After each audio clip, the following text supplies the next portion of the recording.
So we're about an hour and a half away from the kickoff of the first of what would be two games that's going to be happening tonight in the CONCACAF Champions League. And these two games pretty much will finish the quarterfinal matchup in CCL. But before that, let's talk about a couple of news that happened in the news of the week today. And that despite the fact that the free agency is officially open and tomorrow is going to be the start of the re-entry draft, we haven't really got a lot of signings that's related to free agency, although we did have some contract extension and some rumors that has happened for this past week. And one of those contract extension is Nico Lodiero, as the Sounders have officially confirmed that they have reached a contract extension with Nico Lodiero and that he will stay with the club until 2023. And this is definitely good news for Sounders fans, considering the fact that there was a slight hint the fact that maybe he might not be back next year, and that there was rumor overseas that they could potentially sell Lodiero and basically he would play somewhere else overseas. Well, that is not going to be the case anymore because he has received his contract extension. Now, I'm not quite sure if this contract extension means that he's going to remain a designated player until 2023, and is there actually a clause in this contract extension where the Sounders could basically buy down his DP contract into a TAM deal? Because Lodiero, as good as he is as a number 10 in this league and considered one, if not the best number 10 in this league, he's going to turn 32 next season. And he is definitely going to start to slow down in terms of his games. And by the time 2023 comes, he will be, 36 or 35 years old. And that the Sounders are going to be in that same dilemma that the Portland Timbers had to deal with Diego Valeri just a year ago, of the fact that, well, your main number 10 is now 35 years old, and what are you going to do now? Are you going to eventually just sell him because you can't buy him down to a TAM contract, or you're going to try your best to convince him to buy down into a TAM contract? But the good news is at least the Sounders don't have to worry about that until 2023, but it's going to be interesting to see whether or not if this contract extension does have that clause, because if it does have that clause, then it will make the negotiation once his contract is over a little bit more easier than if it doesn't have that. Now, other Sounders news, they also have expressed optimism that Brian Schmetzer will return next season, and I'll tell you what, I'm kind of surprised that it has taken this long for the Sounders to renew the contract for Brian Schmetzer to stay with the club, because you would think with the way that Brian Schmetzer have been doing so well with the Sounders, he would pretty much given a lifetime contract of staying with this team, and that the team would easily get this negotiation done despite the fact that he's going to be out of contract by the end of this year. Well, that's not the case yet, at least yet, but they also said that they are working on it right now, and hopefully they, of course, will eventually get things done, because I will be very surprised if Brian Schmetzer is not going to return for the Sounders next year, especially the success that he's been with this team for the past couple of years. It just makes no sense whatsoever if they decide to let him go after the end of the season. Now, one head coach could be on his way out of MLS is Diego Alonso, and a couple of days ago there was some rumors saying that Diego Alonso could potentially leaving Inter Miami. And by the way, this was after when Inter Miami just announced that their sporting director, Paul McDonough, is no longer going to be the sporting director of that team. And because of that, with a new sporting director coming in, maybe this might be a sign where if the new sporting director comes in, maybe he's thinking about switching another head coach, or if Diego Alonso feel like he's not going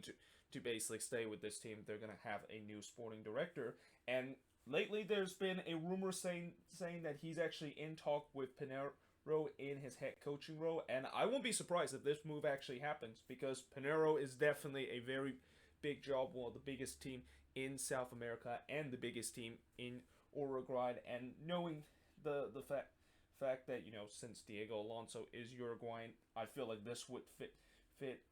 him perfectly to go back to his home country to coach one of, if not the most successful team down in Uruguay. But we shall see whether or not if that is gonna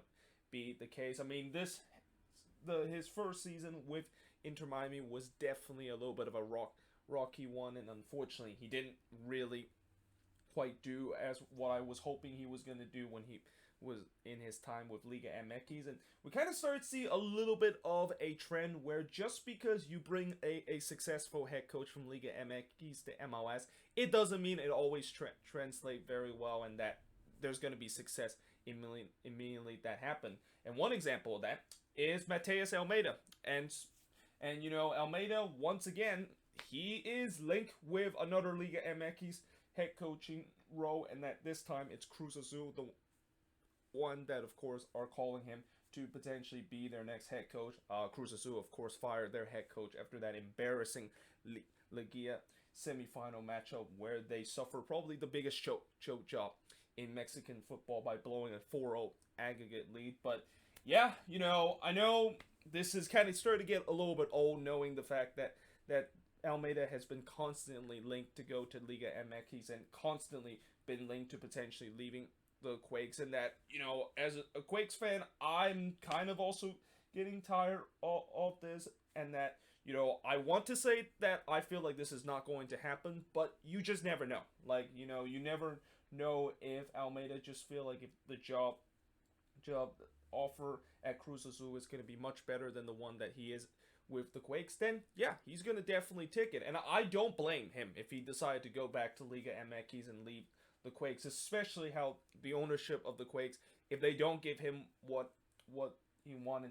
and don't give the funds for Almeida to potentially sign those players, then yeah, you know, he has every rights to potentially go back to Liga MX and leave this Quakes team. But we shall see whether or not if that is going to be happening. Now, speaking of contract extension, the Colorado Rapids have just locked down their center back partnership, as this week they of course have extended both of their center back, with Lalas Bubaka and Austin Trusty both getting contract extension. Bubaka is going to get his contract extension till 2024, while Austin Trusty is going to get his contract extension till 2023. And I think this is no surprise that both of these guys are going to be getting contract extension and are going to be staying with the Rapids for a very long time, because I really feel like the Rapids, especially their defensive line, they really have found a good core with Abuka and Trusty in that center back partnership. Now, LAFC have acquired Marco Farfan from the Portland Timbers in exchange for $300,000 general allocation money. And when I first saw that, you know, this news was actually reported back on Friday, and this was before when there was actually speculation that Diego Palacio was not going to be available in that CONCACAF Champions League game against Cruz Azul, and that knowing the fact that LAFC was very short in terms of the fullback position, I feel like this was a move where they need to potentially sign a fullback, and kind of a desperation move where even though they're clearly overpaying the Timbers to get Marco Farfan for $300,000 game, they need to of course get him to kind of cover for Diego Palacio. But obviously just recently, I think yesterday, it was announced that Palacio was going to be available for that game against Cruz Azul. But that being said, I don't think, as much as I know, again, this is way too much money for LAFC to pay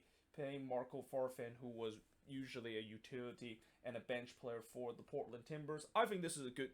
depth piece in terms of them, in terms of the fullback position, and that if there's one weakness that this LAFC team has, it has to be, of course, the defense, and the fact that they really lack depth in terms of the defense and in the fullback position. But again, the $300,000 GAM, I think that could have been a little bit less than if they realized that Diego Palacio was going to be available in that Cruz Azul game, and that they don't have to go full desperation by chucking a bunch of money to trying to find a quality fullback. But obviously it is what it is now, and that fortunately they're going to have to pay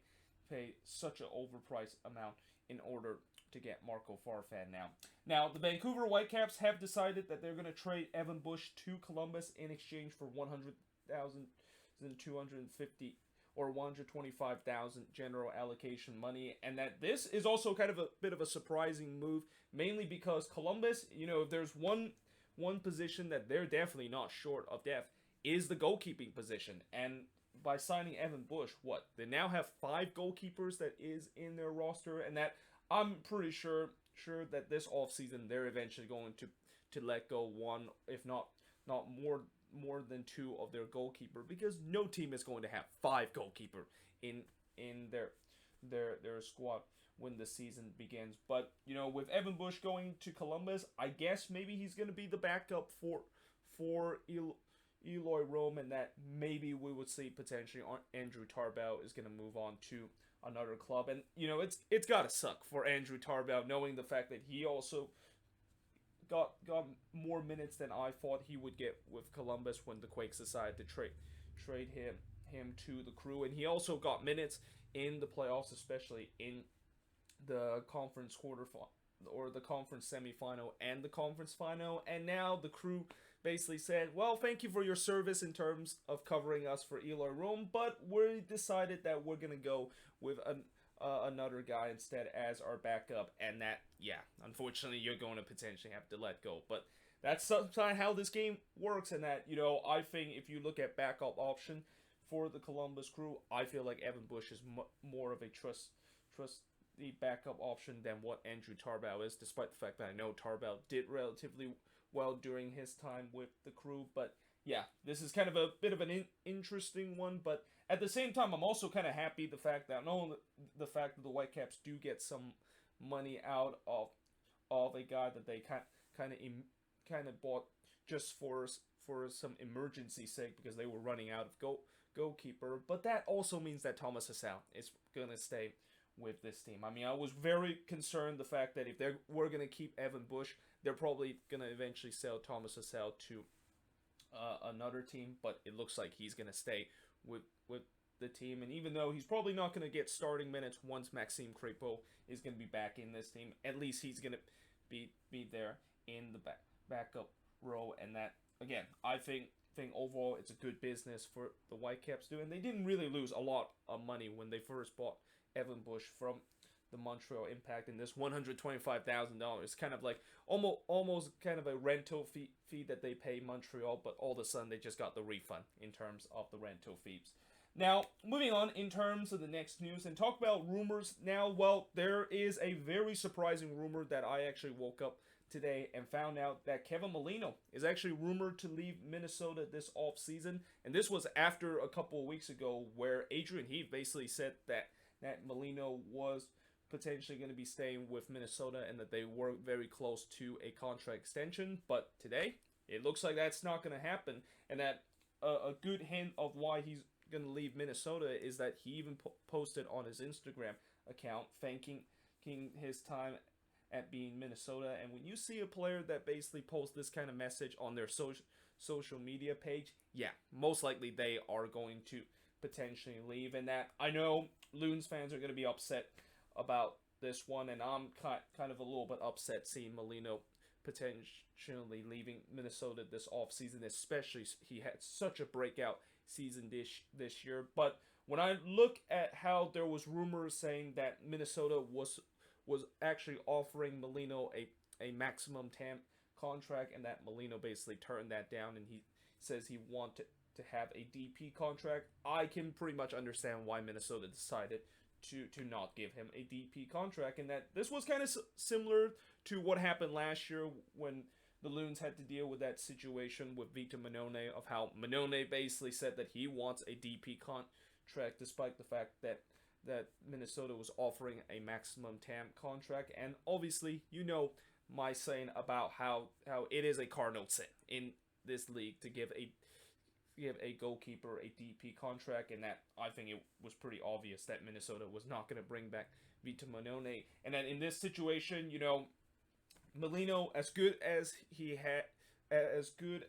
was last season and had a breakout year, he's going to be 31 heading into next season. And also knowing the fact that he's been having a lot of injury woes, and last season was really the first time where we see him mostly being healthy for the entire part of the season, I think Minnesota wasn't really taking a lot of risks, thinking that, yes, he had a breakout year, but he's going to be much older, and that there's no guarantee he's going to be as healthy as he has last season, judging by the injury issue that he has in the past. So with that being said, if Molino does leave this team. I'm assuming they're going to eventually have to find a way to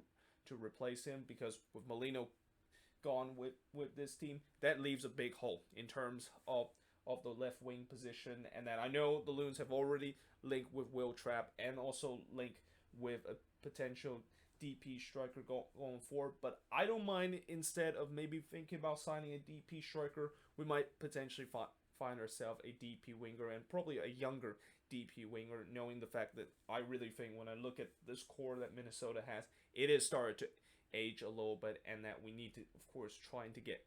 younger if we want to continue to compete for MLS Cup in these next couple of seasons. Now, moving on, in terms of the last news, and it's very rare that I talk about Atlanta United as the last news to talk about, but, you know, Atlanta, they are actually linked with Boca Junior midfielder Augustin Almendra, and that when I actually saw this article talking about how they were linked with this guy, I was kind of surprised that they basically said that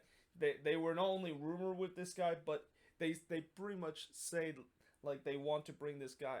and want to follow potentially their future head coach Heinz to come to play for Atlanta. And what's kind of so strange about that is that, do those MLS editor know that Atlanta still have not got a head coach, and that it's not confirmed that they are going to get Heinz to be their next head coach of this team? But still, you know,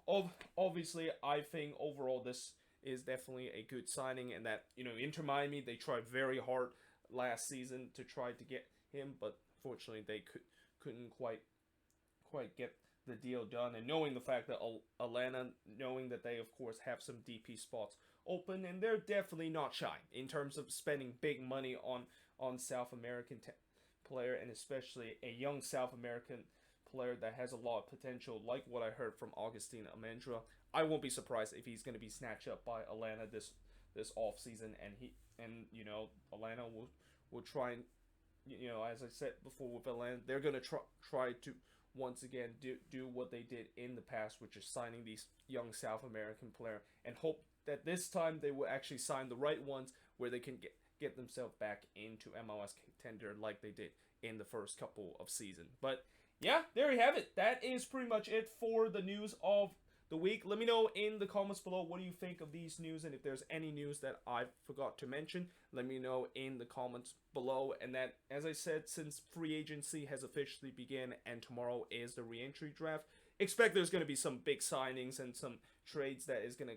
come in these next couple of days. And if that's the case, I'll probably do another news of the week video this Saturday. But until then, hope you guys enjoyed this video, and I of course will see you guys next time.